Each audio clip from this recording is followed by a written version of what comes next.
Полицијата пристигна на бензинска пумпа во Акапулко, Мексико, откако беше пријавен грабеж. Жителите на овој туристички град и возвратија на полицијата велејки: "Ние не крадеме, сакаме бензин.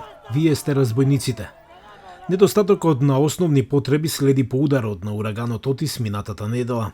За само 12 часа Отис повеќе од двојно ја зголеми силата на ветрот од 113 на 257 км на час. Отис на крајот го достигна врвот на најсилната класификација на урагани како бура од 5-та категорија. Ураган со интензитет кој ги изненади синоптичарите.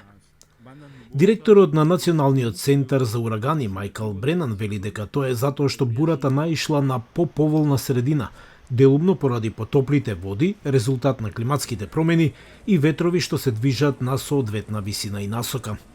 Штетата од невремето создаде очајна ситуација за многумина што живеат во Акапулко.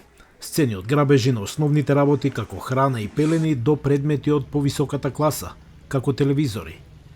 Обраќајќи им се на новинарите изминатиот викенд, мексиканскиот претседател Обрадор рече дека природата го заштитила Мексико и покрај силината на ураганот, додавајќи дека жртвите по сеј не се толку многу. Бројот на загинати е 39. Мексиканската влада одговори со распоредување на војска да служи оброци, додека медицинскиот персонал обезбедува нега од импровизирани клиники.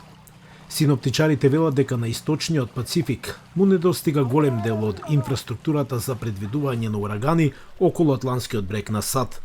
Тие велат дека без пловци, наблюдување на копното и радари вдолж брегот, тие се потпираат речиси само исклучиво на сателитските снимки, велејќи дека тоа е само 10% од потребните информации. За оние кои ќе се најдат на патеката на ураганот, тоа е само мало предупредување за она што следи.